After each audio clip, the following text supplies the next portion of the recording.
जय श्री राम। मानस चर्चा में आप सभी का स्वागत है। आज हम प्रभु की अहेतुकी कृपा पर चर्चा करेंगे जो परम कौतुकी है। हम इस चर्चा में एक महान कंजूस की कथा सुनेंगे।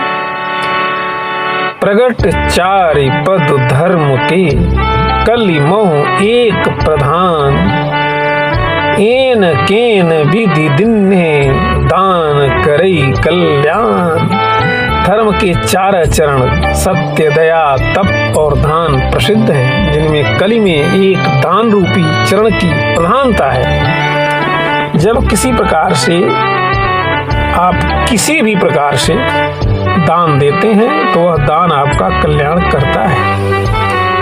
और प्रभु हमारे बड़े कौतुकी हैं। वह चाहते हैं तो दान ले भी लेते हैं, नहीं चाहते हैं तो दान छोड़ भी देते हैं। आइए एक आने के उधार दानी और गंगा स्नानी कंजूस दानी दानचंद की कथा सुनते हैं, जिससे भगवान भी हार गए। उसकी हास्य कहानी का आनंद लेते हैं और प्रभु कृपा प्राप्त करते हैं।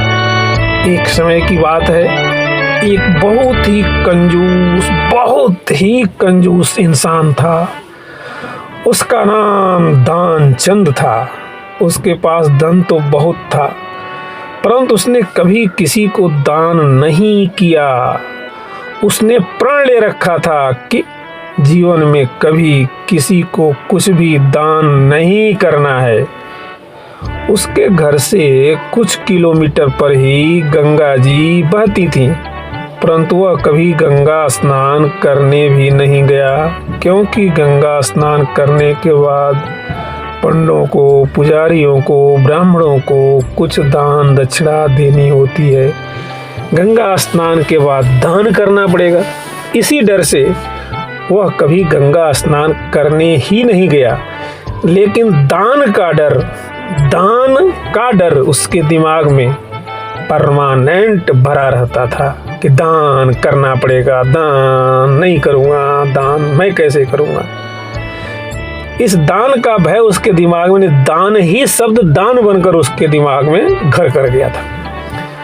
उसकी पत्नी उसे दान पुण्य करने के लिए कहती थी। पत्नी बड़ी ही साध्वी पतिव्रता थी। जब भी वह कहती दान करने को, वह कहता, इतनी बड़ी दुनिया में हमारा छोटा सा दान करने से क्या होगा।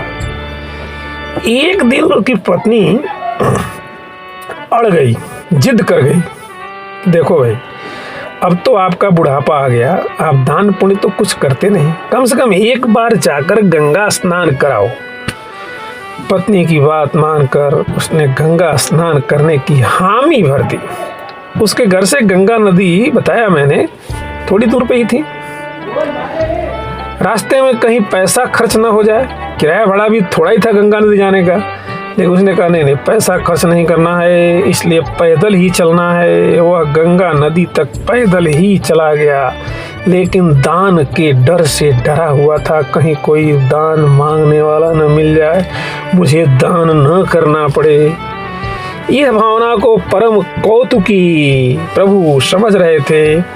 आइए हम देखते हैं प्रभु की इस लीला को। जब दानचंद गंगा नदी के किनारे पहुंचा तो उसको लगा कि घाट पर जाएंगे तो पंडित दान दक्षिणा मांगेंगे, पंडित मिल ही जाएंगे, इसलिए ऐसी जगह चलूं जहां पंडित नहीं मिले। खूब सोच समझकर उसने विचार किया और स्नान करने के लिए मुर्दा घाट चला गया। मुर्दा घाट बिल्कुल सुनसान था। उसने इधर उधर, दाएं बाएं, आगे पीछे चारों तरफ देखा, दूर दूर तक कोई दिखाई नहीं दे रहा था। अब निश्चिंत हो गया कि यहाँ पर मेरा एक पैसा भी दान में जाने वाला नहीं है, कोई मुझसे मांगने वाला नहीं है। अतः उसने जल्दी से गंगा जी में एक डुबकी लगाई। और भगवान तो कौतुकी हैं, भगवान घटघटवासी हैं, वह उसे यह सब करता देख रहे थे। भगवान को कौतुक करना सूझ गया। भगवान वहां पर एक पंडित का रूप बनाकर प्रकट हो गए। जैसे ही दानचंद डुबकी लगाकर बाहर निकला, पंडित रूपी भगवान बोले, यजमान की जय हो। पंडित को देखते ही दानचंद कांप गया। वह बोला, या लो, हद हो गई, या पंडा तो मुर्दा घाट पर भी आ गया। पंडित ने बताया कि मैं एक परम संतोषी शुद्ध ब्राह्मण हूँ और एकांत में यहाँ मुर्दा घाट पर ही पड़ा रहता हूँ। यहाँ पर कभी कभी आपके जैसा कोई महादानी, महात्यागी, महातपस्वी यजमान आ जाता है और वह यजमान मेरा सालों साल का भरण पोषण कर देता है, मेरा साल भर का इंतजाम इकट्ठे ही कर देता है। आज आप जैसा दानी आया है तो कृपया करके आप भी मेरे 1 वर्ष का इंतजाम तो कर ही दीजिए। दानचंद बोला, इतना दान मैं तो नहीं कर सकता। पंडित बोला, दान तो अपनी श्रद्धा के ऊपर होता है, इसलिए आप 6 महीने का इंतजाम कर दो। दानचंद तो कांप गया, 6 महीने का इंतजाम, भाई मुझसे तो नहीं होगा। पंडित जी बोले, तो 3 महीने। दानचंद बोला, यह भी नहीं। पंडित बोले, 1 महीने ही कर दो यार। दानचंद बोला, मैं 1 महीने का तो क्या, 1 दिन का भी इंतजाम नहीं कर सकता। अब पंडित ने कहा, आपको कुछ ना कुछ तो दान करना ही पड़ेगा, नहीं तो हम आपको जल से निकलने ही नहीं देंगे। मरता क्या नहीं करता। थक हार कर दानचंद बोला, 1 आने का दान करूंगा, वो अभी उधार, मेरे पास अभी तो कुछ नहीं है, इसलिए मेरे घर आकर 1 आना ले जाना। पंडित ने दानचंद को 1 आना दान करने का संकल्प विधिवत मंत्रोच्चार द्वारा करवा दिया। दानचंद ने सोचा, मेरा घर तो यहाँ से दूर है, इतने दूर यह पंडित पैदल चलकर 1 आने के लिए क्यों आएगा। चलो बढ़िया हुआ, गला बचा और दान भी हो गया। इसलिए वह संकल्प लेकर अपने घर आ गया। घर पहुंचते पहुंचते शाम हो गई थी, पर इतनी दूर चलकर आया था, पैदल गया था ना, इसीलिए थक गया। वह सोने ही जा रहा था कि तभी उसके दरवाजे पर उस पंडित ने दस्तक दी। पंडित बोले, यजमान की जय हो। दानचंद की पत्नी ने दरवाजा खोला। वह पंडित को देखकर लौटी और दानचंद से पूछा, क्या किसी पंडित को कुछ देने की कह कर आए हो। दानचंद बोला, हाँ, मैंने एक पंडा मिला था, उस पंडे को 1 आने का संकल्प किया था। पत्नी बोली, वह पंडित जी अपना 1 आना लेने दरवाजे पर आए खड़े पड़े हैं। दानचंद ने सोचा, वो पंडित 1 आने के लिए इतनी दूर आ गया। दानचंद ने पत्नी से कहा, जाकर उस पंडित से कह दो कि यजमान बीमार है, इसीलिए 3-4 दिन बाद आए। पत्नी बोली, 1 आने की तो बात है, दे दो, क्यों नहीं दे देते हो। दानचंद बोला, मैं किसी को कुछ नहीं देने वाला, जाकर उससे कह दो कि यजमान बीमार है, इसीलिए कुछ दिन बाद आए। पत्नी ने दुखी होकर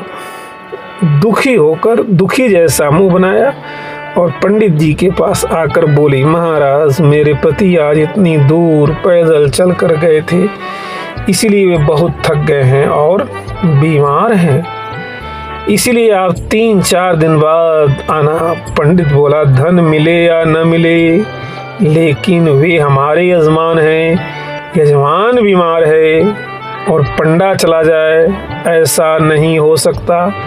जब तक वह स्वस्थ नहीं हो जाते तब तक हम यहीं रहेंगे, हमारा यहाँ रहने का इंतज़ाम कर दो। अब यही हम प्रसाद बनाएंगे, पाएंगे और अपने यजमान की सेवा करेंगे और भी काम करेंगे।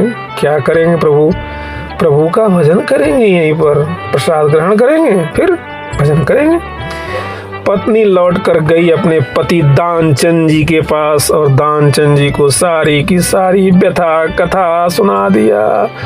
वह पंडित कह रहा है, जब तक आप ठीक नहीं हो जाते वह यहीं रहेंगे। पत्नी बोली, इससे तो अच्छा उन्हें 1 आना देकर रवाना कर दो। दानचंद बोला, एक आना क्या, ऐसे ही आता है। मैं उस पंडित को कुछ नहीं देने वाला। तुम जाकर उस पंडित से कह दो कि यजमान मर गए। ध्यानचंद को योग अभ्यास था। बेचारा वो जो दानचंद था ध्यान में लग गया। दानचंद ध्यान जानता था और उसको ध्यान से योग कर लेता था वो, इसीलिए वह सांस रोक कर पड़ गया। पत्नी गई और पंडित जी से गई, वो मर गए, अब तो आप जाओ। पंडित बोले, अरे राम राम राम राम, यजमान चला गया, जब तक उसका अंतिम संस्कार ना हो जाए तब तक हम कैसे जा सकते। पंडित जी बोले, तुम महिला कहाँ कहाँ भटकती फिरेगी, हम सारे गांव में यजमान के मरने की खबर किए देते हैं।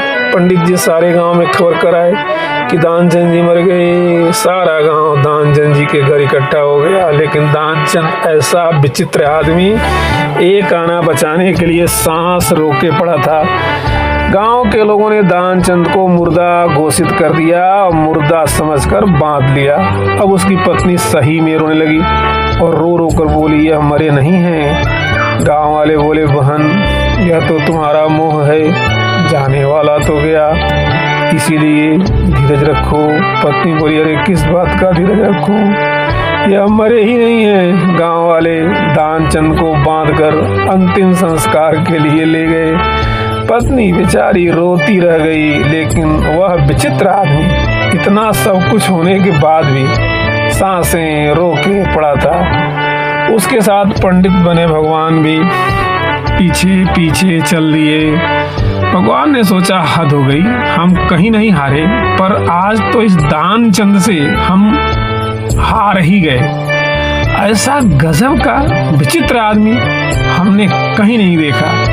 एक आना बचाने के लिए यह आदमी बिना मरे मरा पड़ा है और चला जा रहा है। जब दानचंद को लकड़ियों पर रखा गया और मुखाग्नि देने की बारी आई, अब केवल यूँ समझिए आप कि मुखाग्नि देना ही शेष था, तब पंडित रूपी भगवान बोले कि यह हमारे यजमान थे, हम इनकी मुक्ति के लिए इनके कान में कुछ मंत्र देना चाहते हैं। भगवान उसके कान के पास पहुंच गए और कान के पास पहुंचकर भगवान ने मुंह लेकर कान के पास उस दानचंद से बोला कि मैं भगवान विष्णु हूँ, मैं वैकुंठ से तुमसे नाता जोड़ने आया हूँ। दानचंद ने जैसे ही सुना भगवान बोल रहे हैं, उसने धीरे धीरे आंखें खोली, लेकिन जैसे उसने देखा कि यह तो वही पंडित है शमशान घाट वाला, उसने फिर से आंखें बंद कर लिया। भगवान बोले, हम हार गए, हम तुमसे कुछ नहीं लेंगे, तुम ही हमसे कुछ मांग लो। दानचंद धीरे से बोला, वह एक आना छोड़ दो, बस बस आप तो वह एक आना छोड़ दो। पंडित रूपी भगवान तथास्तु कहकर वहाँ से चले गए और दानचंद आंखें खोलकर उठ बैठा। कहानी हमें सिखाती है कि हमें इतना कंजूस कभी नहीं होना चाहिए और समय समय पर दान अवश्य देना चाहिए। प्रगट चारि पद धर्म के, कलि मोह एक प्रधान, जेन केन विधि दिन्हे, दान करे कल्याण। बिना विधि का ही दिया हुआ यह दान प्रभु की कृपा से उसके लिए महादान बन गया, उसको साक्षात प्रभु के दर्शन हो गए। अब क्या चाहिए? यह है हमारे प्रभु की कृपा। आज के लिए आप सभी को जय श्री राम, जय हनुमान।